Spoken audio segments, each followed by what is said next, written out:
Crime is everywhere and consistently on the rise. Quick and easy cases are solved daily, but what of those other cases? The ones that have gone cold with no new leads or information. The famous serial killers have been captured and made public.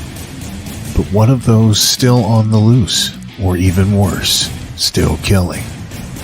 Welcome to the realm of darkness. Your host, Reeni and Ashley, will be your guides into the mysterious world of true crime cases and stories. Here are your hosts, Reeni and Ashley.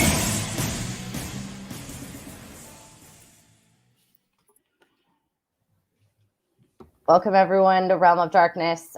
You all know Ashley, and we have a special guest tonight, Nicole Strickland, and we will be talking about Heaven's Gates. So that's what we're going to talk about today. And I'm just going to let everybody know up front and honest, that was a cult, because I know Ashley was going to say something about that. I was wondering if we were going to agree on a cult or not cult. No, that was a cult. And even Nicole could tell you it was a cult. So. They must have had a certain number to meet the criteria, right? San Diego's cult of cults, my friends. Yes. And I know, Nicole, you really like Heaven's Gates, or digging into that, if I can remember correctly.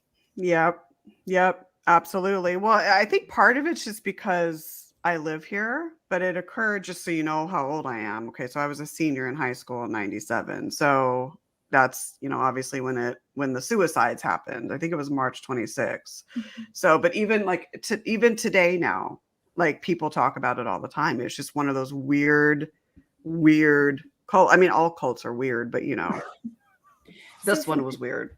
Yeah. So for people who don't really know, I'm assuming, but I could be wrong, that most people know what Heaven's Gate is and kind of the background on it. But how did it? I know that you've done a bunch of research on it. How did it really kind of get started? Because I know from when I read it, started as almost like a religious thing with a little bit of UFO tied into it, to all kind of different aspects. So what really started it? So Marshall Applewhite, he met Bonnie, I think her last name is Truesdale. I don't know if I'm pronouncing it right. Truesdale Nettles. Mm-hmm. So she was a nurse. And so they, when he was at the psychiatric facility, if I remember if that's what it was, it's been a while since I actually looked at the notes. But when those two got together, they became super good friends. It's almost like they were like a match made in heaven. I mean, I know that sounds weird, but so that's kind of when it started. And so from then they started to do like religious teachings, and they blended, like you said, like ufology. I think there was theosophy, all kinds of different types of religious aspects, and they blended it together. And that's kind of how it got its formation, because then they went on and tried to recruit members and all of that. So it grew from that. So it started with those two. But I always find it weird that like all these cults, they all have like this religion-based thing. If you realize that, I'm like, well, could open the Bible and I'm gonna take what I want out of there. No, and I agree with you. I think I'm gonna actually say that I agree with you once. No, no, I do. I think that people like have this thing of, or this fear of wanting to be accepted by God, because I mean, back in the day, it was always heaven and hell. Either you were good and you went to heaven, or you were bad and you went to hell. So when they found these groups that almost found like loopholes on getting into heaven, it was more easy to convince these people. But I do have a question. Was he an employee, or was he a patient of the psychiatric ward? He was, I believe, a patient. Now, this man was super smart. So he was like very talented musically. He was a teacher at, it was a Southern university. I'm forgetting the name of it. But so he taught, and then had relationship, I guess, an affair with a male student. So then was kicked out. And then he had all this musical talent. So, I mean, this man was smart, but then that's when he met Bonnie when she was a nurse, and he stayed there. And then that's when everything basically started. And so then they would travel as the group got bigger. They would travel and stay in these like remote places like Arizona, Pacific Northwest, I believe, or California, Arizona, Colorado, I think. And then, they would stay in these remote places and just live I mean, they hardly had any money at one point. And I mean, at one point they were selling their blood for money, and then they were only eating like bread. So it was just, I mean, it's just the whole, when you read the beginnings and then the end, it's bizarre how it all formed. Well, and now that I was just thinking about this, like, I don't know why this just like clicked like light bulb in my head here. Like, I feel like, because I know that this group ended in 1997. And then we had Manson, like, what, before then? Yeah. Okay, so I feel like now that you were bringing some of that up, like, now we could kind of go and say, well, he kind of took a little bit from Manson in a weird way. That's actually, I've never thought of that. That's actually a good point. I know, it just came to me. Yeah, no kidding. I have bright ideas here today. I love it. And I noticed that some of the stuff when I was researching it too is later on down the road, there were people who were like, we'll say, donating their life savings Oh my gosh. to this facility. And they showed the actual like house and facility on TV. And I mean, it was incredible. It was like a mansion. So to hear that they went from nothing, you know, eating bread to this huge, it was almost like a treatment center with all these members and people just handing over their entire life savings. I mean, that guy had to have an impeccable way with words. Yeah, he was very like well, of course, I'm sure he was a narcissist, right? But very charming. I mean, I think there was an article, I forget what year it was, published, I want to say in USA Today, and at one point they were making like $400,000. And so, yeah, Rancho Santa Fe, which is like 20 minutes maybe from me. It is a very, very exclusive community. So they lived in definitely a mansion. There's a new house in its place now. And so the street and the address changed. It was, I think it was like 18241. I want to say via, Colina Norte. No, not via Colina Norte, but now it's Paseo Victoria. So the new house that's in place is obviously a lot nicer than theirs. But back then, yeah, it was huge, huge. Like 40 people lived in there at one point. I do know that they are like in Scottsdale, Arizona these days. Yes. Really? Yeah. So I didn't even know that. Wow. I'm kind but of I know. excited that Reeni brought that up. So I know that at one point they had like 41 members, and now after I apologize.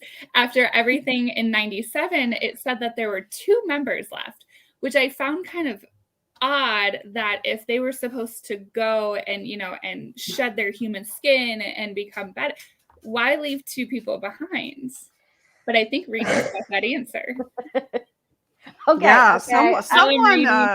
someone looked into it. So let me tell you what happened before I get into this. I knew this was going to be brought up. So anyways, Nicole had me on her show. We talked about this, Heaven's Gate. And I have a tendency to kind of push the limit on a lot of things. Everybody knows this. I mean, with a lot of things. So I decided that I was going to reach out to these guys. Now, I did. And I want to stress that it is actually right here. I got the email right here. And it says, the group actually came to an end in 1997. There's nothing to join, but the information is forever. You can study the information for next time. Here's all 16 official online videotapes. Or I could send them $30 for a book. And it's a P.O. box in Scottsdale, Arizona. Now, see, that right there just spikes my interest because I want to know, when is next time? Okay. Because 97, that was what, 25-ish years ago? So. But that would be the next comet then. It's I believe, and I wrote an article on this, and I believe it's every 2 millennia. So I'm not even going to be here. Yeah, exactly. Yeah. So right. They're gonna have to keep recruiting people. They're probably assuming if they recruit you, you'll recruit people or your children, and you know, it'll keep going down the line. You know what's haunting about it is if you go to heavensgate.com, the website is the exact same as it was in 1997. So the day of the suicides, And so one of the ex-members got an inkling that something was wrong in the house. And so he's the one that called the police anonymously. And so they went in and on their computer systems, because a lot of these people were computer programmers, computer experts, and they did all the computer stuff. On the homepage, it looked the same as it does now, where that you see that red alert flashing. It is the exact same as it was when the cops entered the home the day of the suicides. Now, that's haunting to me. That's very weird, but it means somebody is still paying to keep that up and running. Yeah, but I thought the book was free. Oh, I'm sorry, Reenie, go ahead. No, I'm just saying, like, if they're actually saying that I'll give me $30 and I'll send you the book. But as Nicole states, the book on there does look free. I have half tempted to maybe send them $30 and see what I'd get back. But I wonder if that's the book if it's the same book that maybe they had in 97, or if it's something that somebody has kind of continued on. Because if so, then that's a lot of work to keep going and updating and sending out. And I wonder how many people are reaching out to them. That's another thing. I'm like, if you have this email ready to go and you have, an email that works and a website that works, is it people that are just curious like we are? Or are they people that really still believe in this? That's a good question. I'm wondering if there's a stats on, I haven't been on the website in a while, on the bottom that says like how many total visitors, but then you don't know, how recently, like how many visitors have been on the site. But it's weird, when I did the episode, when Reenie came on, I think, well, obviously back in March, I had, not from Heaven's Gate, I had someone email me who said that he was an ex-cult member. I don't know of what, he didn't elaborate, but I didn't write him back because I just, didn't know if it was safe or not, but, I don't know. So, I mean, to answer your question, obviously, I just think it interests people because of how, and I hate to say it, how effed up the whole thing was, Hey, Tori. But it is true. I mean, when you think about it, it really is. The whole situation is, I guess, to me, which I cannot figure this out. Okay. The money aspect that they left with and they had in their pockets, and right down to the change that they had, that to me, what were you going to need it for? What does an alien ship have to do with, I mean, did you have to pay a fee to get on there? I mean, that I did not understand. Are you talking about the money that they had left, or that they left within their pocket? Yes. Yeah. Okay. So I wrote, oh gosh, what is it? Let me try to find it as you guys talk, because there is a reason for that. And I have to find. I know that they were all in the same jumpsuits. I know that they were all in the same, weren't they Nike shoes? Nike shoes. But here's the thing: he got them at a discounted price. Is why they were wearing them. Right. Well, and I told Reenie this earlier. One of the things that kind of struck me too is I was always under the impression that he went first and everybody followed him. I did not know that they kind of like went in groups to help each other along, and that he was one of the last ones to go. Yeah, I think he was the last one to go because, of course, he wanted to make sure that everyone, did what they were supposed to do. So back to that change. So I read that, and I'll just quote the article.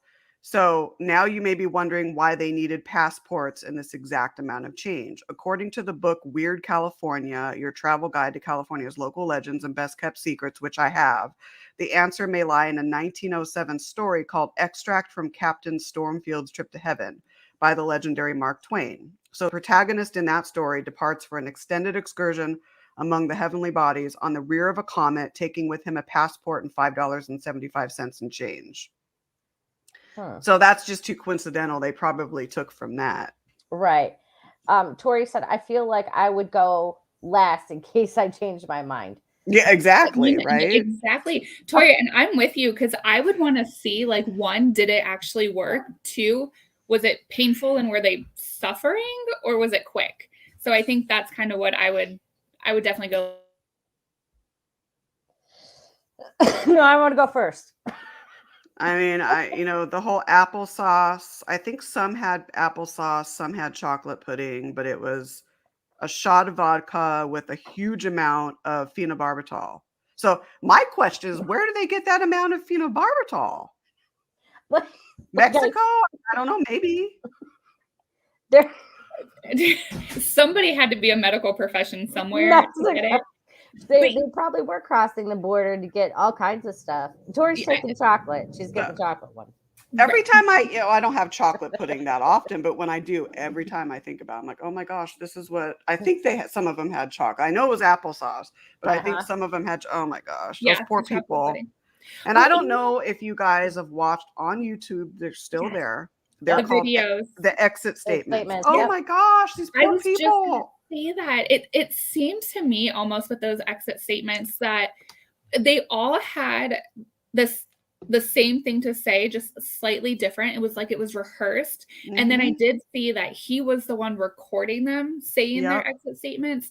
And a lot of their terminology were the same things that he had preached. Yeah. And I wonder how many of them were so deep into it and that they didn't want to go through with it. But it was almost that, well, now I have to because I don't want to disappoint him.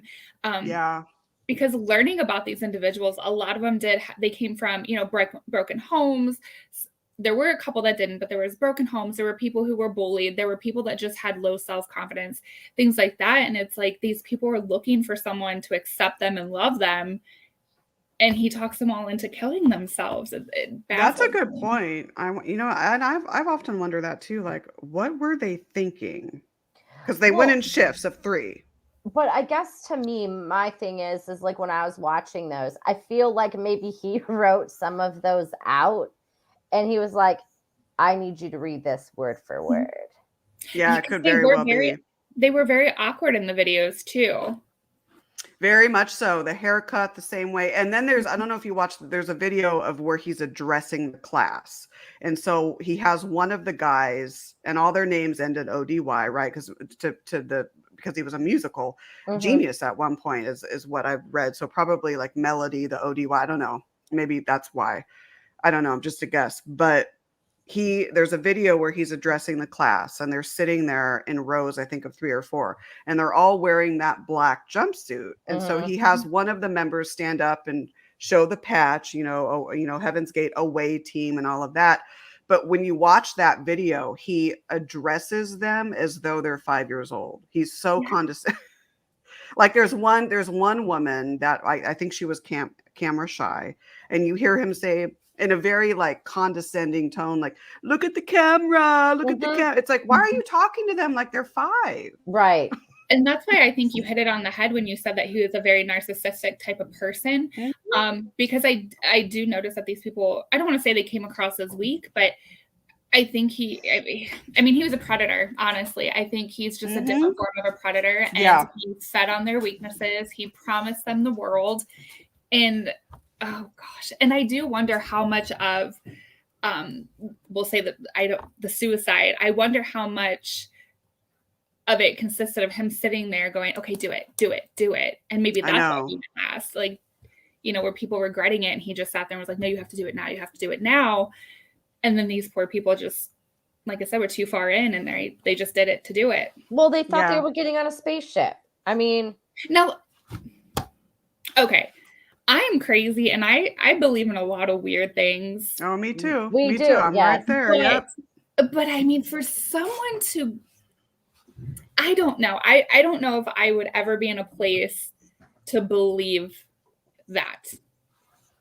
I know. And just the whole thought of shedding the human skin, going to the next level above human, the earth is about to be recycled, this is where I think I was having this issue. Like, if he was taking Bible verses, like they all do, let's be honest, they all do. Every cult leader is taking something from the Bible to get them all worked up.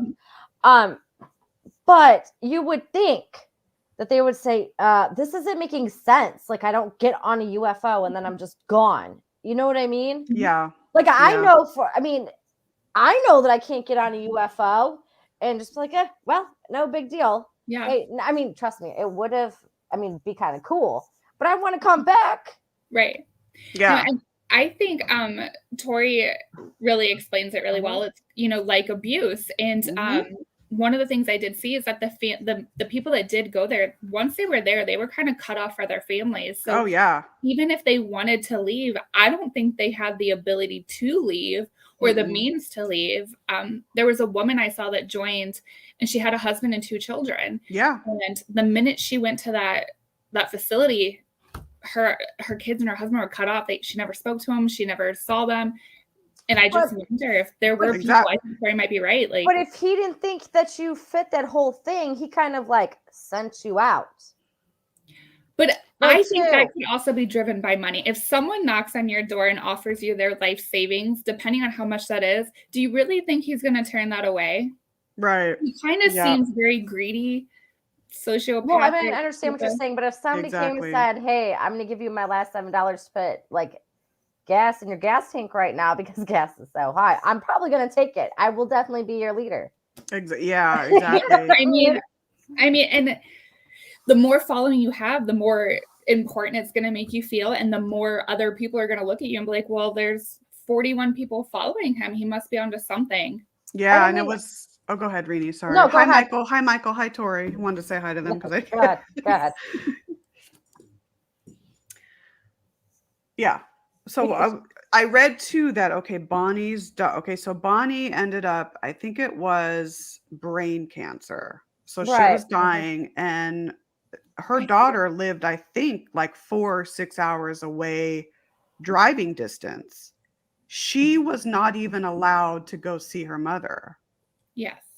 I mean, that's where I have a problem, just with, just no family, no outside involvement. That, to me, that's cruelty.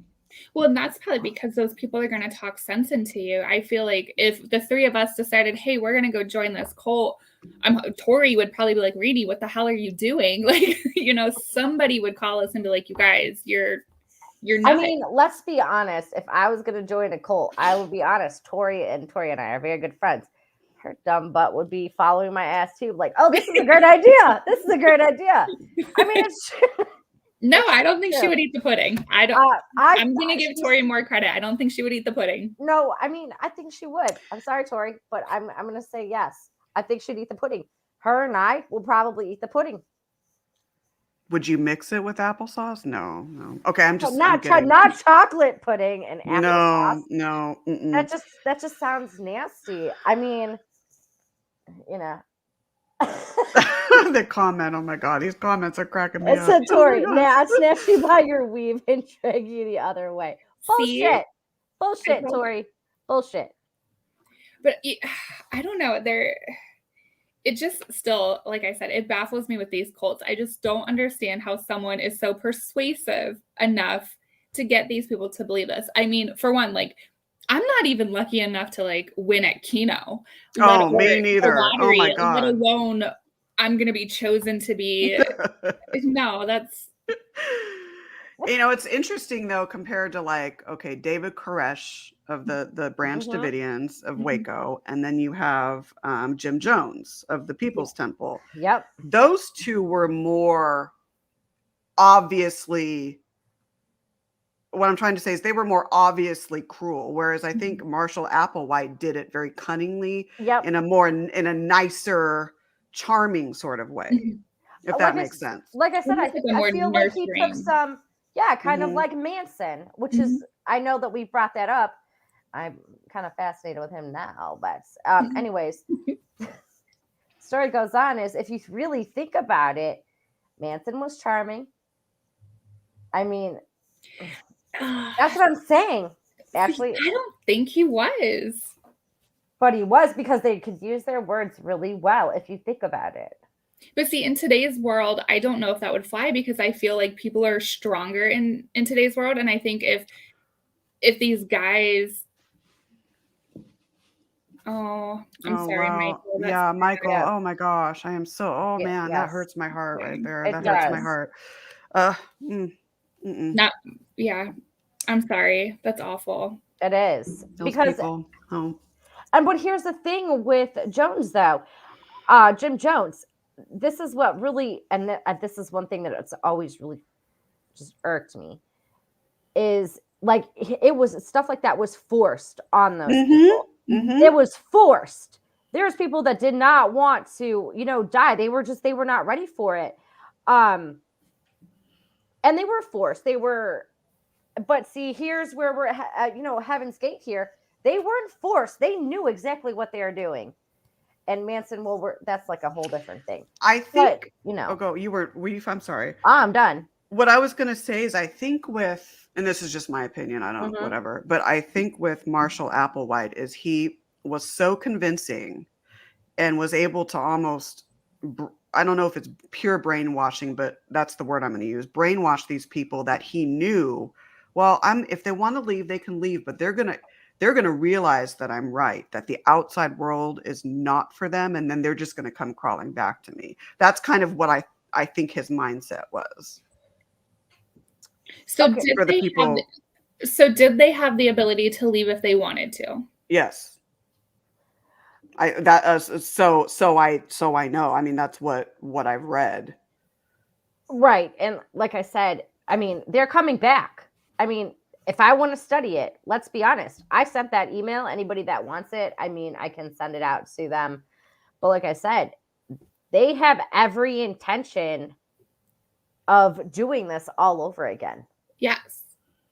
And that's the scary part too, is I think, like I was saying earlier, in today's world, we do have a very strong group of people, but I do think that some of the younger generations are very easily influenced, especially if social media gets involved. Oh, absolutely. And the catastrophic, I mean, Shiny is a big word. Well, no, I'm like, just my mind is blown, because if these younger kids, if it is on social media and they make it look like the cool thing to do, I could see more than 40 people doing this. You mean like, well, look, a lot of these TikTok challenges. That's now. exactly what I was about to say. You're just gonna see. If you could talk somebody into eating a Tide Pod, I'm sure you could talk them into applesauce.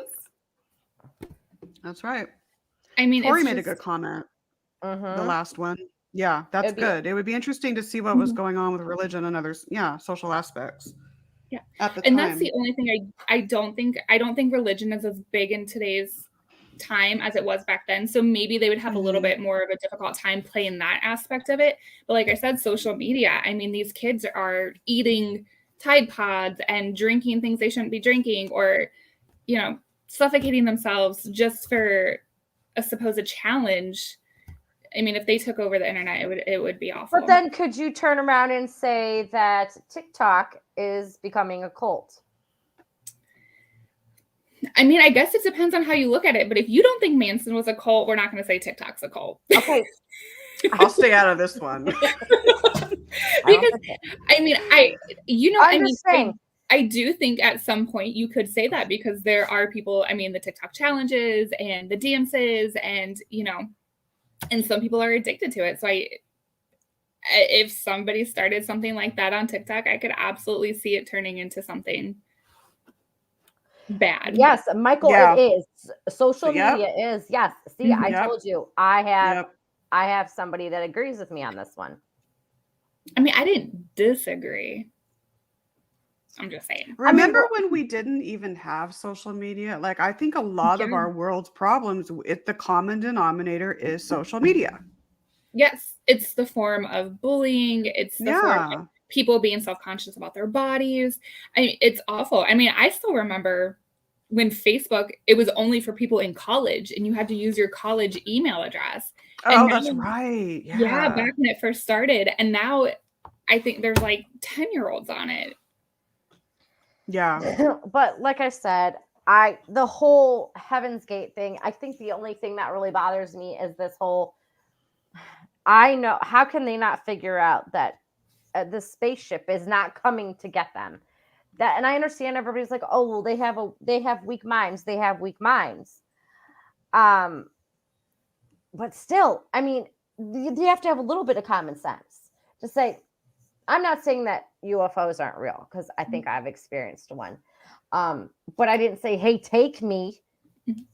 But you know what, though? Yeah. I mean, that could be argued either way, because I was born and raised Catholic. I believe in Jesus, God, all that stuff. But at the same time, how do we know that the Catholic religion is not fake and they just fed us a bunch of baloney and we all believe in this God Almighty and heaven and hell? It could all just be that fake. is very. I grew up Catholic. I went to Catholic school. So have I went I. to Catholic school. Yeah. You know, I was one of those. You know, Yeah, and I mean, I absolutely believe in God, but at the end of the day, how do we know 100% that it is real? Or are that we, is very true. Okay. You know, are we in the same situation? Could the Catholic religion be considered a cult? Okay. I think the Bible was a lot of metaphor and people took it literally. Exactly. But like if we really want to go back on this, and I'm not saying that religion's horrible. Okay. That's not what I'm saying.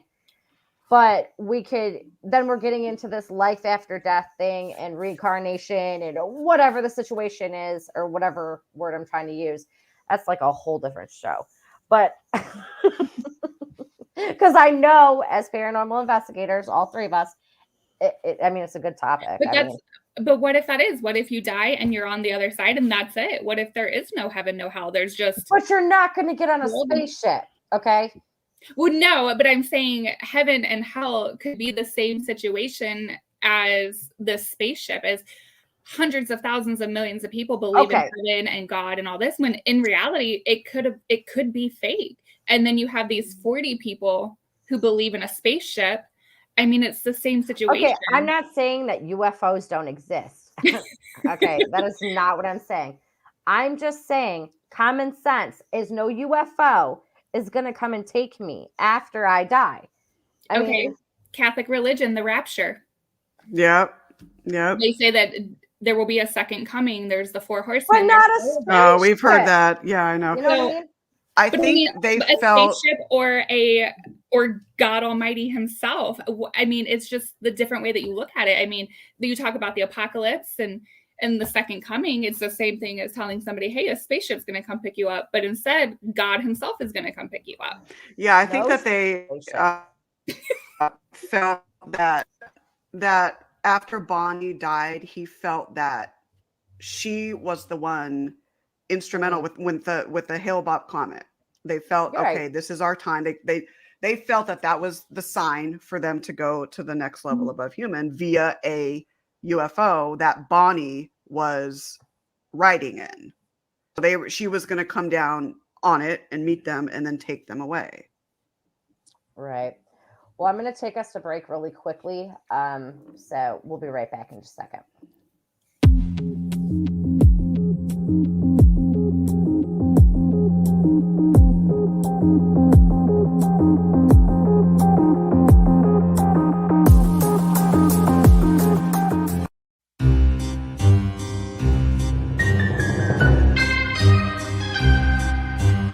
This is Patty Negri. Hi, I'm Pete Orbea. Hi, this is Nicole Strickland. My name is Hero. My name is Sean Clem. Hey everybody, Cleet Keith here, author of Ghost of Greystone Beverly Hills.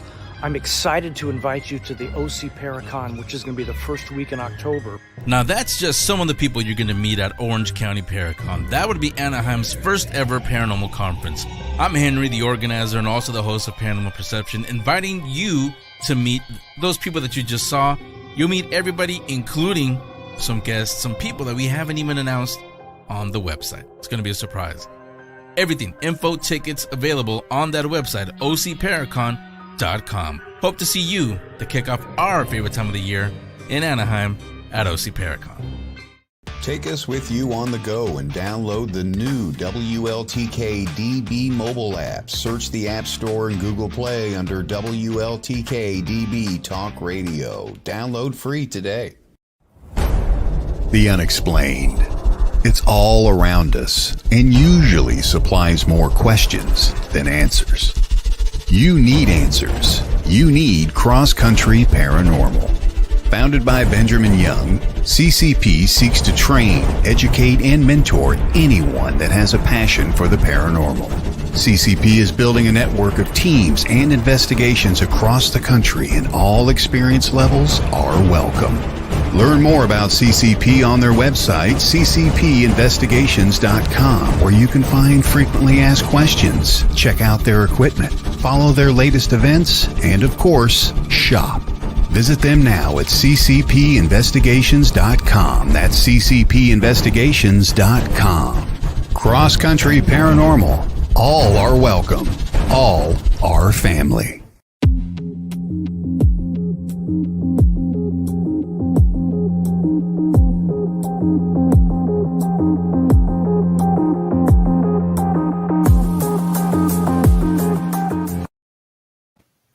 Welcome back to Realm of Darkness. We all know who I am and Ashley, and we have Nicole Strickland with us. Technically, the topic is Heaven's Gates, but let's just be honest. For now, we're just randomly talking about cult-like characteristics of things. It's going in its own direction. It's all good. It turned around really quickly. It still revolves around Heaven's Gates and their beliefs. Yes, it does. Kind of, you know, they talked about religion. We talked about how religion could be a lie, just like how they fell for the spaceship. That's a good point. I mean, that's actually a really good point to bring up because, you know, maybe in their minds, they viewed the spaceship as like a godlike, not creature, but that was their God drive to where they were going to go. And it's no different than, you know, God and Buddha and Allah and all the different, I mean, everybody has their own belief and they all have one higher power. But I believe we all have a higher power, whether it doesn't matter who it is. And I understand the spaceship thing, like we were saying, like maybe that's what they thought. But hear me out, okay? Again, we have common sense to say, hey, not everything we read in the Bible or anything we read in the Bible, I could say, just depends on the person. We just don't buy, okay? But there are still people that take it very literal. I mean, there are people like who say it's more like a game of telephone where the Bible has been interpreted different ways throughout the years, and you take what you want from it and kind of put it to your life. But there are still people who are racist. There are people who are sexist. There are people who will make fun of and completely degrade gay marriage. There are people who, I mean, they think that women are not as superior as men. And that's because they take the Bible and they twist it in their own sense to believe this stuff. And they will say, oh, it's in the Bible. It's the word of the Bible. It's the word of the Lord, when it is not. And we've never met these people. We don't know if they took what he said literal. I mean, I love my friends, but, you know, I've had a friend say something. I'm like, okay, you know, and we've all done it. We're all guilty of it, but you still love that person and you're still friends with them. And it could be the same situation. I think they did think that he was almost like their savior, and he programmed them to be. He would even say, my students, I'm their teacher, my students. He would, you know, that's like narcissistic talk right there. Well, from what I'm gathering, so if I'm wrong, somebody corrects me on this.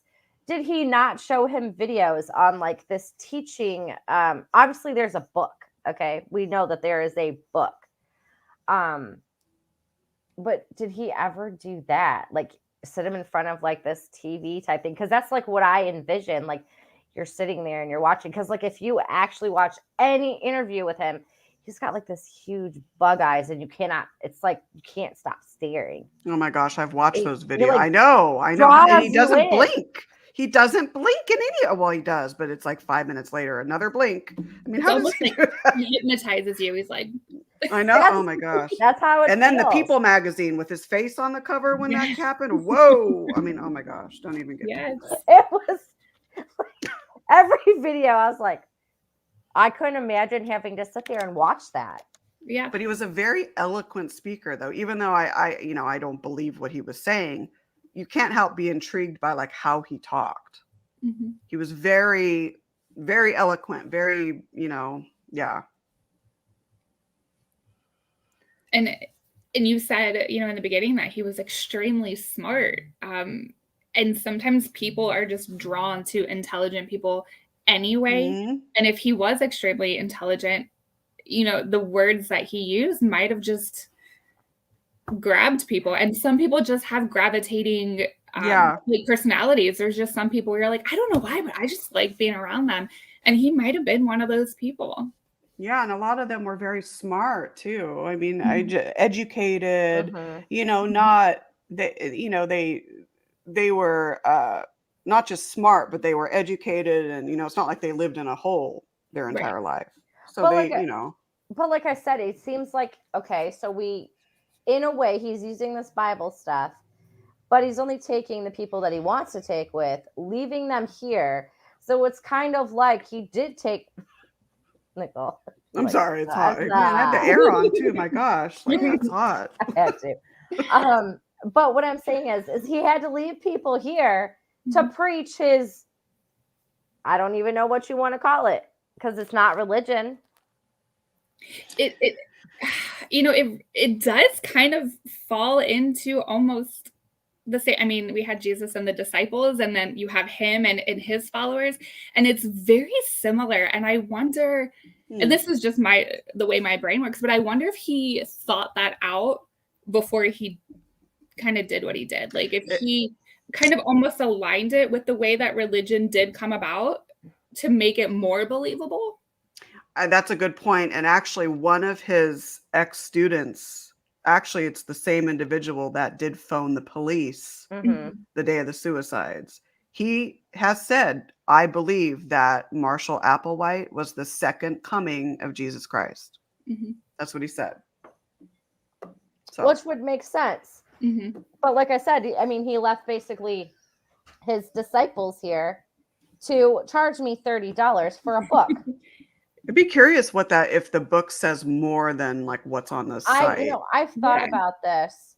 Or I wonder if it kind of almost reevaluates, and instead of doing like, what was it, every comment, maybe if they're just picking up certain, you know what I'm trying to say?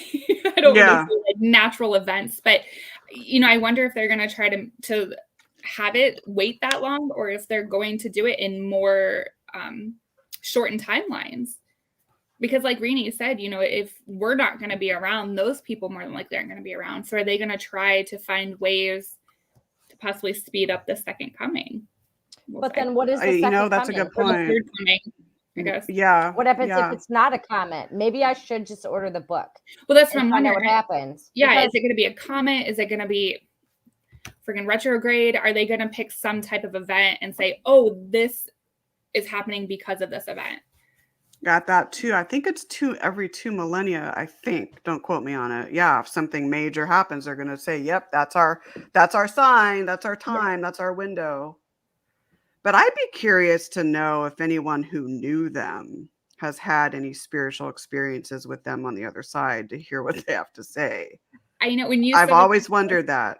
When you said that the facility, because I don't even know if it's considered a house, was torn down, I was kind of like, duh, that's a place I would have loved to investigate. Nicole, why didn't you go over there, do like a, we could have done an on the road Realm of Darkness investigation of Heaven's Gate's house. Honestly, if I ever got a case request from, because I know it's Paseo Victoria, I'm forgetting the numbers, but I've been to it. Obviously it's gated, so you can drive right up to the gate. I was very discreet when I did it, and I just kind of like went up in there and then stayed for like a minute and then left. But you can still feel like, it's left an imprint there because of how strong it was.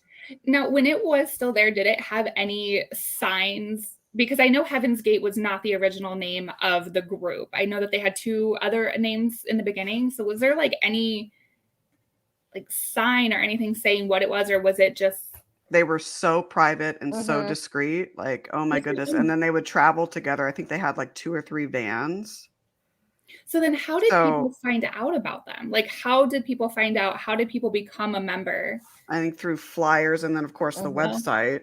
But I thought he was picky about who he chose.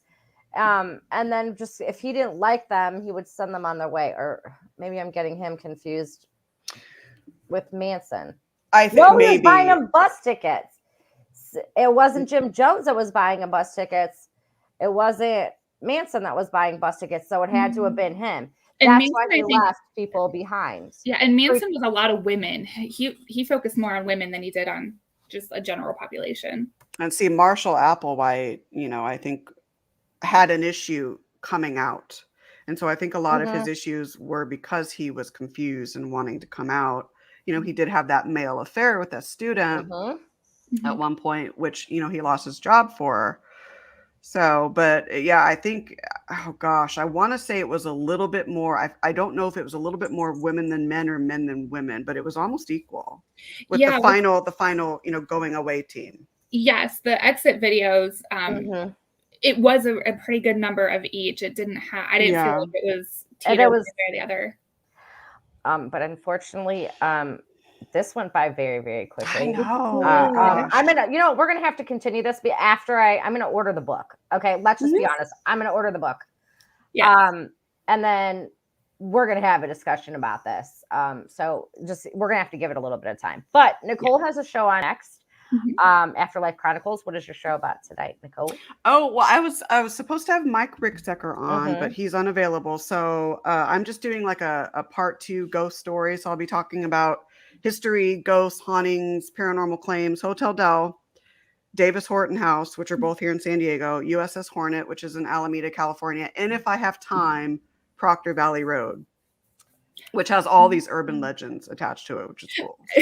Reenie and I, both of our faces were like, oh, we know that one. Proctor Valley Road. Yeah. Oh my gosh. Yeah. I've been out there. It's very creepy. It really is. So. Yeah. All right. So everybody tune in because Nicole's got to go to her show. Yep. So everybody tune in to Nicole, and we'll see you guys not next week, but the week after that. Yes. Thanks, guys, for having me. Good night, guys. Good night. Good night.